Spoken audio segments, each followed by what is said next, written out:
Selamat datang di Bosan Ngomong. Tentunya bersama gue Adit Bosan di sini. Yang bakalan ngomongin seluk-beluk industri kreatif berdasarkan pengalaman pribadi dan beberapa pelaku industri kreatif lainnya. Nah, kalau ngomongin industri kreatif udah kayak mustahil gak sih, kayak hal kreatif tersebut nggak ada yang mempengaruhi. Pengaruh paling besar di proses kreatif apa? Referensi. Orang pasti pernah atau sering merasa terinspirasi oleh sesuatu, entah foto, video atau apalah itu. Lo lihat orang aja kayak keren. Kan kayak gitu, entah itu buat lo sendiri atau buat bisnis lo. Nah, pada kesempatan ini gue bakalan ngomongin apa itu referensi dan bagaimana referensi mempengaruhi kehidupan sehari-hari.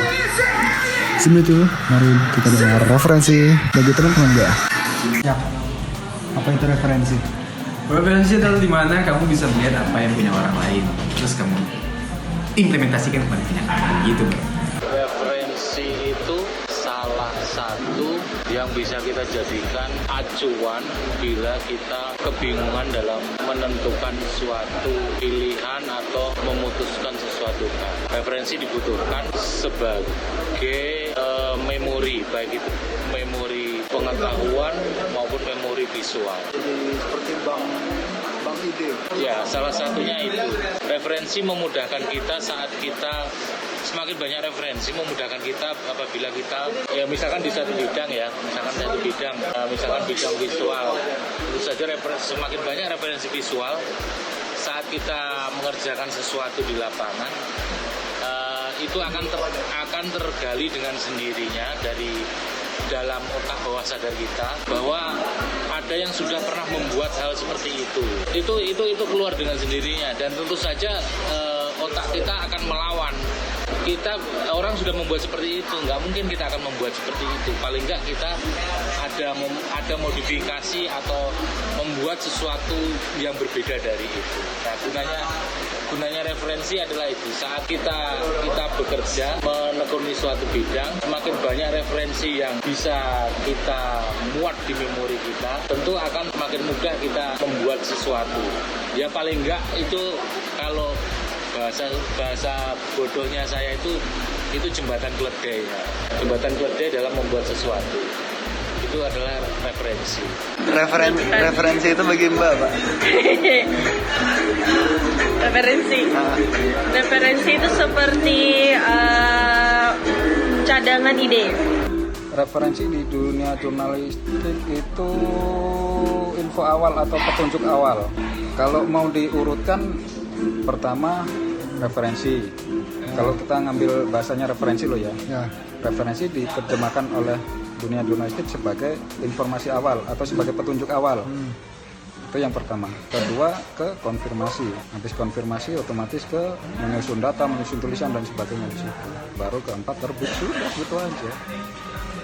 Tugas utamanya konfirmasi kok, teman-teman media itu. Nah, referensi perlu banyak nggak kalau di media? Perlu banget. Perlu banget. Iyalah.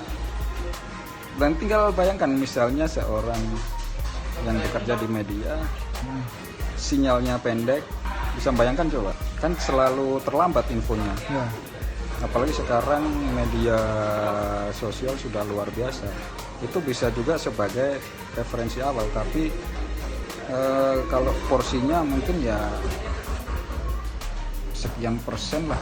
Kalau saya sih nggak tertarik di dunia maya sebagai referensi gitu. Meskipun awalnya tahu dari sana, langsung datangnya, oh benarkah ada ini di situ. Dengar betapa teman-teman media memerlukan referensi yang banyak dan luas untuk pekerjaannya, muncul pertanyaan baru. Apakah referensi sepenting itu di hidup kita? Sangat penting bro, apalagi graphic designer yang amatiran ya. Jadi ya, kita tuh butuh lihat dulu. Habis lihat, kita amati, terus kita tiru, tapi kita modifikasi juga. Itu adalah ada ATM bagi bangsa. Nah, salah satunya referensi itu mendukung saya dalam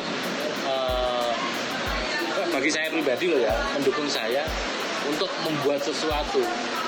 Karena kalau menurut saya dengan semakin banyak referensi, kalau saya mau menyebutkan, kalau bidang visual saya menyebutkan adalah memori visual.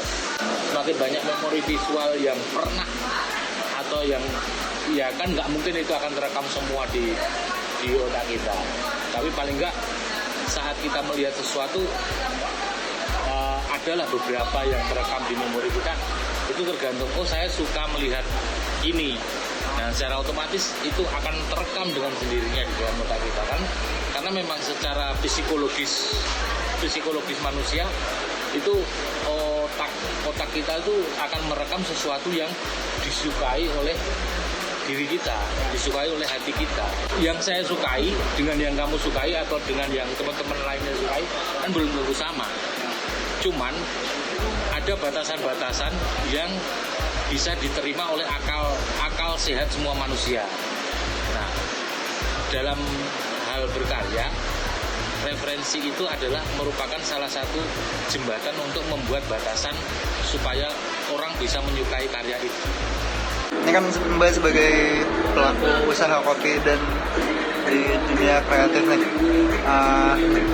seberapa banyak referensi itu mempengaruhi Mbak dalam entah bekerja atau melakukan hal-hal yang kreatif itu? Oke, jadi hal kreatif itu tidak terjadi begitu saja ya. Ide-ide besar itu tidak serta-merta tercetus ketika bangun pagi, wow aku ingin menjadi sebuah konten kreator. Itu tidak, melainkan mungkin banyak terpapar referensi, terpapar tontonan, terpapar cerita-cerita seperti itu. Jadi menginspirasi kita untuk melakukan hal yang serupa gitu. Nah, referensi pun sebenarnya dipengaruhi oleh referensi juga. Referensi lainnya. Di bagi Mbak, originalitas tuh masih ada nggak di zaman sekarang? Seperti yang pernah aku bilang sebelumnya, bahwa originalitas itu sudah tidak ada lagi. Gue tuh pernah dengar nggak ada sesuatu yang baru di bawah matahari. Jadi kita tuh ya memperbarui atau menyampur adukan sesuatu punya orang lain terus kita satukan jadi punya kita. Gitu sih biasanya. Berarti originalitas sudah nggak ada dong?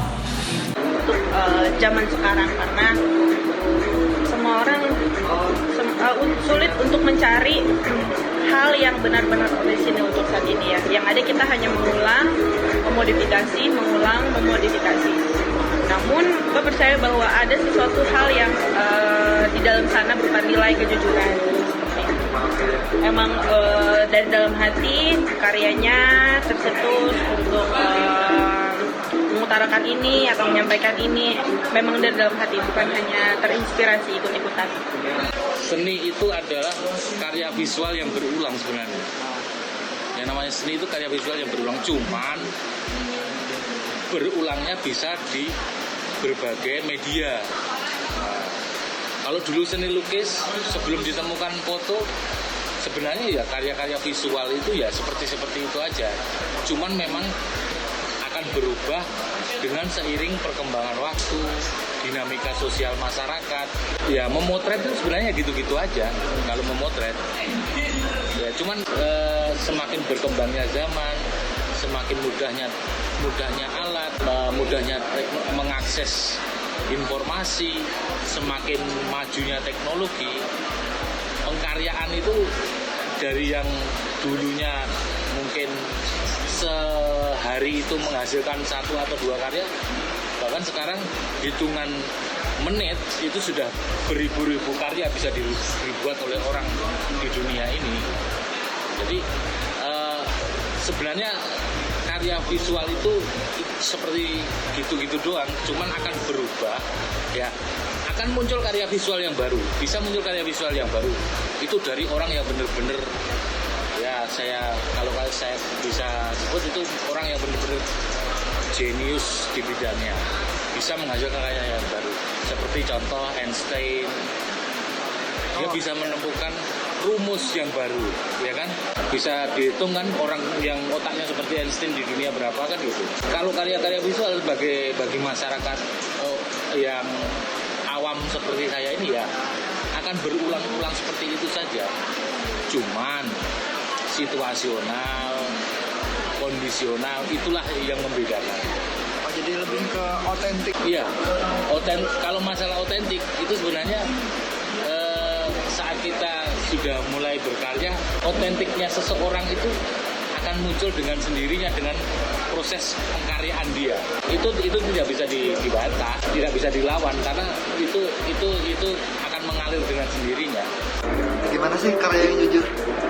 Karya yang jujur adalah ketika misalnya kita mendapat inspirasi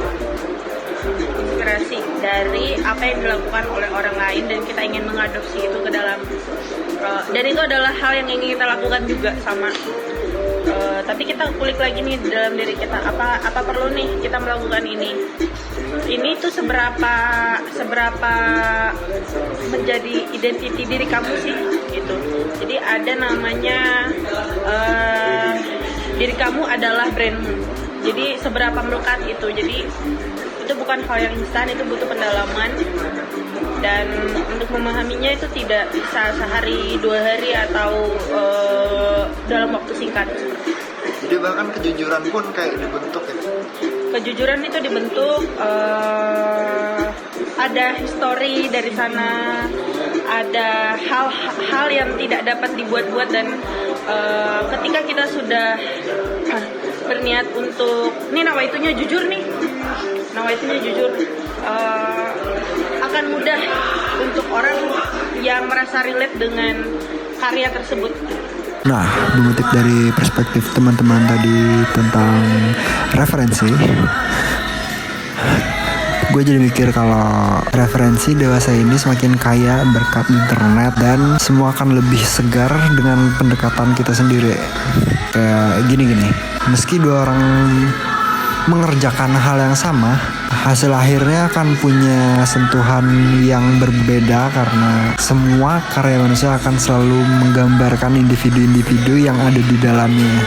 Referensi itu bisa dibilang kayak hard disk di hidup kita. Nah, dengan adanya referensi, lo akan tahu apa yang bakal lo kerjain. Nah terus, kalau menurut gue, referensi yang berasal dari pengaruh ini hasilnya juga macam-macam. Kayak dari pengaruh nih. Pengaruh. Jadinya lu begini. Kalau di gue, referensi itu udah kayak sistem algoritma yang menjadikan itu taste.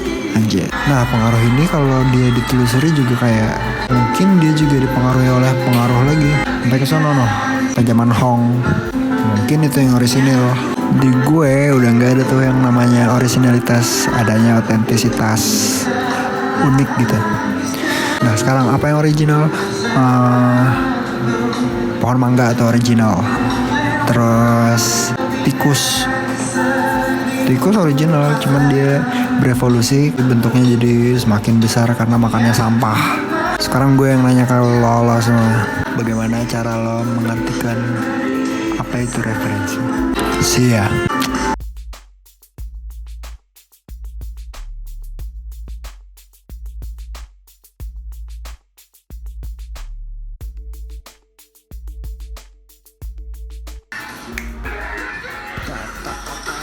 Dunia gue basic banget dah.